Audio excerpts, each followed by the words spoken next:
You ready? Fuck yeah, I'm ready. I'm the Wolverine. Hello বন্ধুরা, আমি ভিখারিলাল বং pop টক চ্যানেলে সকলকে স্বাগত জানাই। তা আমি দেখলাম Deadpool and Wolverine PVR money square থেকে। এই ভিডিওটিতে আমি মুভিটি একটি কিক রিভিউ দেবো। তো প্রথমে মুভিটির গল্প ছোট করে বলে দেওয়া যাক স্পয়লার ফ্রি ভাবে। তো ট্রেলারে যেমন দেখানো হয়েছিল মুভিটি মোটামুটি সেরকমই এগিয়েছে। টিভি এজেন্ট মিস্টার প্যারাডক্স কোনো একটি বিশেষ মিশনের জন্য ডেডপুলকে রিক্রুট করতেছে এবং ঘটনাচক্রে ডেডপুল এক উলভারিন একে লোগান ভেরিয়েন্টকে মিশনে সাহায্যের জন্য রাজি করায় এবং ঘটনাচক্রে তারা ভয়েডে পৌঁছায় এবং তারা মুখোমুখি হয় ক্যাসেন্ড্রা নোভা, যে এই মুভির মেন ভিলেন। এবার এই ক্যাসেন্ড্রা নোভার উদ্দেশ্য কি, মাল্টিভার্সে কি প্রবলেম দেখা দিয়েছে এবং ডেডপুল ও উলভারিনের মিশন কি এবং তারা সেই মিশনে সাকসেস পাবে কিনা, সে সব কিছু জানতে হলে মুভিটি হলে গিয়ে দেখতে হবে। তো প্রথমেই বলে নেওয়া যাক মুভিটি সিনেমাটোগ্রাফির কথা। মুভি সিনেমাটোগ্রাফি বেশ ভালোই হয়েছে। ভিএফএক্স এবং সিজিআই এর কাজ সুন্দর লেগেছে মুভিতে। কস্টিউম ডিজাইন বিশেষ করে উলভারিন এবং ডেডপুলের দুর্দান্ত হয়েছে। পুরোপুরি কমিক অ্যাকুরেট কস্টিউম, যা বড় পর্দা দুর্দান্ত লাগছে। এই মুভির অ্যাকশন সিকোয়েন্স খুব সুন্দরভাবে কোরিওগ্রাফ করা হয়েছে।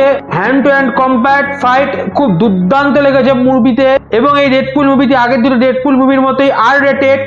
তো গ্লোরি ও ভায়োলেন্স এবং রক্তপাত এই মুভিতে যথাযথভাবে রয়েছে, তাতে কোনো কমতি নেই। এমসিইউতে আসার পরও এবং বলা চলে এটি এমসিইউ এর ফার্স্ট অফিসিয়াল আর রেটেড মুভি। এবার আসা যাক এই মুভির স্ক্রিন প্লের কথা এবং এখানেই মুভিতে কিছু প্রবলেম দেখা দিয়েছে। তো প্রথমে ওভারঅল বলি, মুভিতে এন্টারটেইনিং ফ্যাক্টর ভরে ভরে রয়েছে, কমেডি ভালো রয়েছে। বিশেষ করে ডেডপুল ও উলভারিনের মধ্যে কমেডি ডুও খুব সুন্দরভাবে ফুটে উঠেছে বড় স্ক্রিনে। এখানে বেশ ভালো ভালো জোকস রয়েছে যা বেশ কয়েকটা ক্র্যাক করেছে এবং ল্যান্ডিং করেছে এবং মুভির গল্পে বেশ কিছু ভালো ভালো ফানি ক্যামিও রয়েছে যেগুলো দর্শকদের খুব সুন্দরভাবে ফ্যান সার্ভিস দিতে সক্ষম। তবে এই মুভির সবচেয়ে বড় প্রবলেম স্ক্রিন প্লে এবং ন্যারেটিভ। শুরু থেকে শেষ পর্যন্ত এটাকে সাধারণ ন্যারেটিভ ফলো করেছে যা দর্শকদের মনে ইমোশনাল ইম্প্যাক্ট ফেলতে ব্যর্থ হয়েছে। প্লট খুবই দুর্বল এই মুভিতে বেশ কিছু প্লট হলো রয়েছে যেগুলো কিছু কিছু জায়গায় খুবই চোখে পড়েছে। মুভির কাস্টিং এর যদি কথা বলি, প্রথমেই বলতে হয় ওয়েড উইলসন একে ডেডপুলের রোলে রায়ান রেনল্ডস আবার দুর্দান্ত অভিনয় করেছে প্রথম দুটো ডেডপুলের মতো। এবারও সে দুর্দান্ত কমেডি করেছে এবং অ্যাডাল্ট জোকস এই মুভিতে ভালোভাবে ক্র্যাক করতে সক্ষম হয়েছে সে, এবং অ্যাকশন সিনও সে দুর্দান্ত পারফর্ম করেছে। এই মুভির দ্বিতীয় লিড হিউ জ্যাকম্যান উলভারিন একে লোগানের রোলে পারফেক্ট অ্যাক্টিং করেছে। 2017 পর আবার তাকে উলভারিনের রোলে দেখা গেছে এবং তার অ্যাক্টিং দেখে মনে হয়েছে 2017 সালে লোগান মুভিতে যেখানে সে তার চরিত্র থেকে ছেড়েছিল, ঠিক সেখান থেকে সে চরিত্র থেকে পিক আপ করেছে। অর্থাৎ তার ফর্ম এত বছরে একটুও পড়েনি।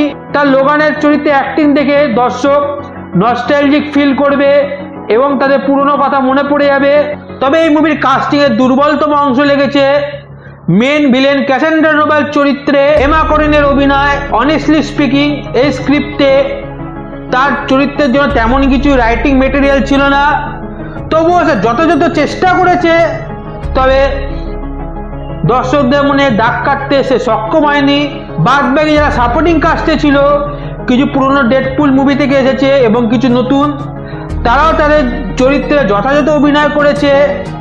তবে স্ক্রিপ্টে তাদের জন্য তেমন কোনো মেটেরিয়াল ছিল না, তাই তারাও তেমন কিছু এফেক্ট দিতে পারেনি স্ক্রিন প্লেতে।